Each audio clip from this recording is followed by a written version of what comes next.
From the controversy surrounding former Andhra Pradesh CM's Tirupati temple visit to the announcement of Parliament Standing Committee and China's renewed frustration with India. Let's get you all the big stories of the day in this news wrap. Hi, I'm Flora Swine and you're watching the Indian Express. Let's get started. In a big news of the day, former Andhra Pradesh Chief Minister Jagan Reddy cancelled his visit to the Tirupati temple after the police issued notices to him and members of his party amid controversy over alleged usage of animal fat during the preparation of laddus being offered as prasadam. Listen to how Reddy reacts to this. An ex-chief minister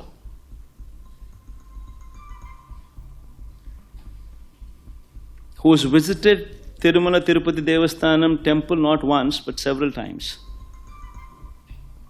before. Even before becoming the chief minister also, during the beginning of my Padayatra and also during the end of my Padayatra after concluding my 3,648 kilometers of my Padayatra before I returned home. I walked all the way onto the top. And Chandrababu Naidu was the chief minister then.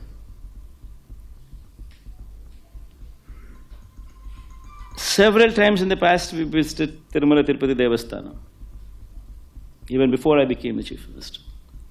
And after I became the chief minister, every year TTD invited me. And on their invitation, I had the opportunity to give clothes to Lord Venkateshwara Swami. Every year. And today, to divert the topic from the deeds that have been committed, from the faults that have been committed by Chandrababu Naidu, they have brought up another topic onto the forefront, barring people from entering the temple.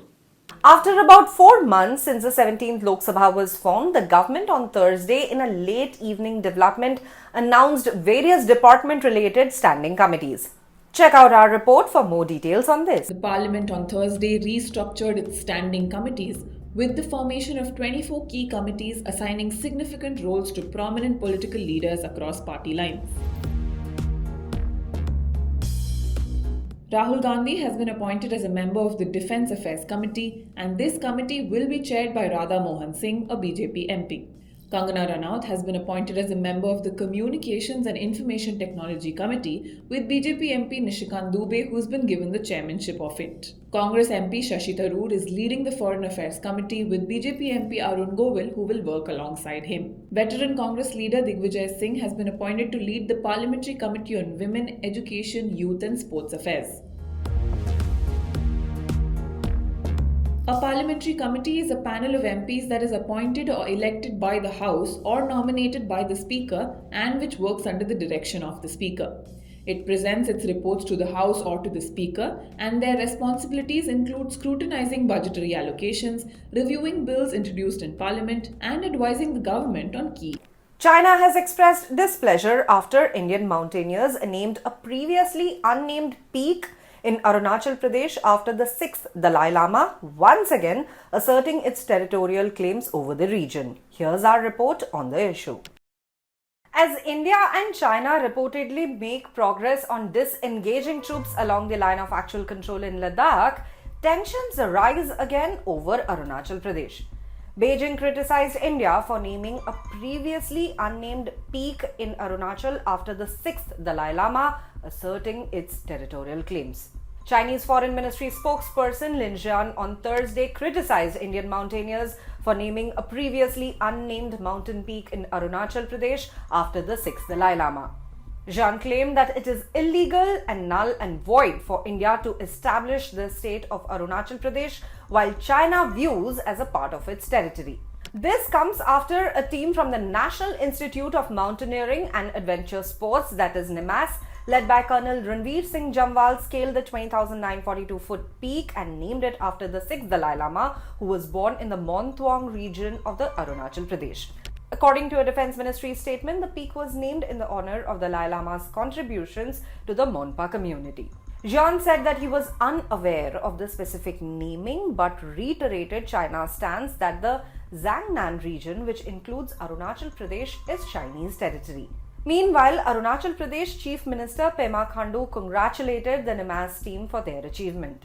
It is noteworthy that China claims Arunachal Pradesh as South Tibet and has been renaming places in the region since 2017 to assert its territorial claims. India, meanwhile, has consistently rejected these claims, stating that Arunachal Pradesh was, is, and will always be an integral and inalienable part of India. In March, India dismissed China's objections to Prime Minister Narendra Modi's visit to Arunachal Pradesh, and the Ministry of External Affairs has already rejected China's invented names for places in the region. On the LAC front, the Chinese Defense Ministry confirmed on Thursday that India and China have reduced differences and built some consensus on disengaging troops in eastern Ladakh. Sources suggest that the Indian troops may soon regain access to certain patrolling points that were blocked by Chinese forces or buffer zones created during the disengagement. Both sides are working towards an early resolution acceptable to both. Now, news from the national capital. The Supreme Court on Friday pulled up the Commission for Air Quality Management, that is the CAQM, over its alleged lack of effort to curb stubble burning in neighbouring states, which has been a significant contributor to Delhi's air pollution during winter months.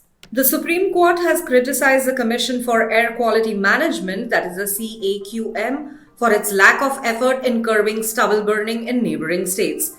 This practice has been a major contributor to Delhi's air pollution during the winter months. A bench including Justices Abhay S. Oka and Augustine George Massey questioned the CAQM's ability to implement the provisions of the CAQM Act. The court demanded specific actions taken to stop stubble burning in states like Punjab and Haryana. Justice Oka asked if the Commission had issued any clear directions to stakeholders, highlighting a total non-compliance of the Act. Earlier in the week, the court sought a detailed explanation from the CAQM. They asked the Commission to submit its response by the 27th of September. Senior advocate Aparajita Singh, assisting the court as amicus curiae, brought media reports to the court's attention, indicating that stubble burning had already begun in neighbouring states. Singh urged the court to hold the CAQM accountable for enforcing the laws under the CAQM Act, calling for concrete action. During Friday's hearing, CAQM chairperson Rajesh Verma informed the court that subcommittees had been formed and enforcement squads were operational. He mentioned that meetings were being held quarterly with 40 enforcement squads in place and 1,099 industrial units shut down. However, the court remained skeptical about the effectiveness of these measures. Justice Oka asked whether stubble burning was truly decreasing or still on the rise. Meanwhile, Verma claimed that air quality in Delhi had improved over the past 3 years and that stubble burning was declining. However, Aparajita Singh raised doubts, pointing to recent cases of stubble burning and questioning why no action had been taken against officials failing to enforce the law. The CAQM has been under scrutiny for some time now. On the 27th of August, the Supreme Court criticized pollution control boards in Delhi and NCR states for being ineffective due to staff shortages. The court demanded that the CAQM explain how it planned to manage the expected surge in pollution as winter approaches. It also raised concerns about the subcommittee's functionality and ordered NCR states to fill vacant positions by the 30th of April 2025. That's all for the day today, but before we go, here are some visuals of junior NTR fans celebrating the release of his latest film, Devara.